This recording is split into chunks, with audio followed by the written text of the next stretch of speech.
Assalamu alaikum girls. Our next topic is alternating series. It is the last topic of our course. First we'll define an alternating series.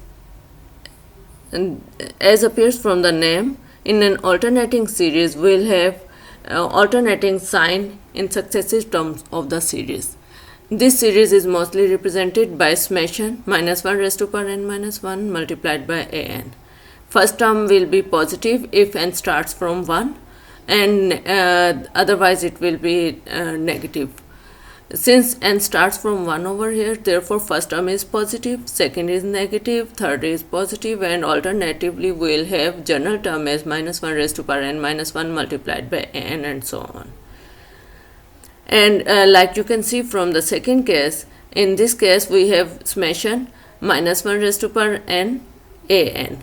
Over here, first term is negative, second is positive, and continually we will move on changing sign with each successive term. Such a series is called an alternating series. We have certain tests for alternating series.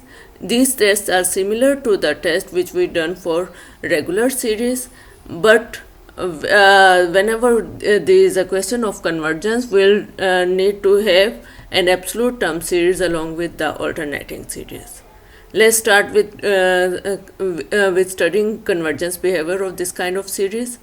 The first theorem states that if n are all positive, then the alternating series converges if these two conditions are satisfied. The first condition is that series an is a non-increasing series, that is first term is greater than second term, and so on. And the second condition, sequence an is a non-increasing sequence, that is the successive terms of the sequence keep on decreasing with an increase in n, and limit of n as n approaches to infinity is equal to 0. These are two basic terms which we need to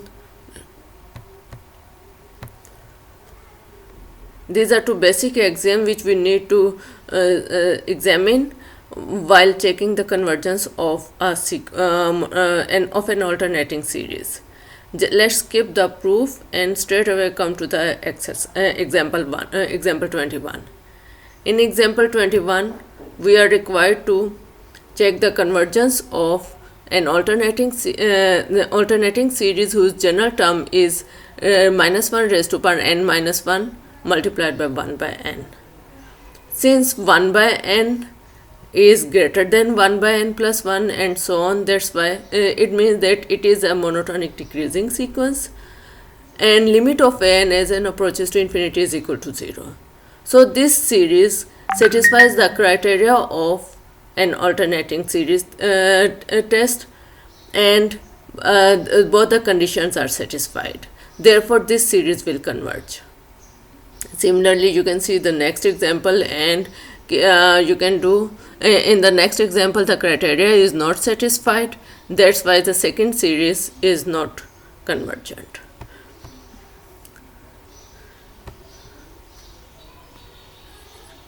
To check the convergence of an alternating series, we need to get back to the regular series, and a regular series linked with an alternating series is called an absolute term series, or the alternating series is said to converge absolutely if the series of absolute values converges. If n are all positive, then the series of absolute values associated with the alternating series is in general this test absolute convergence can be applied to any type of series, but primarily it is designed to check convergence of an alternating series. So first definition says a series an is said to converge absolutely if the series of absolute terms converges.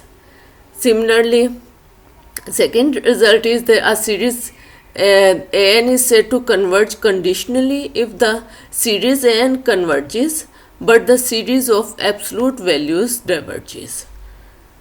Again, we can see the example that we have an alternating series. In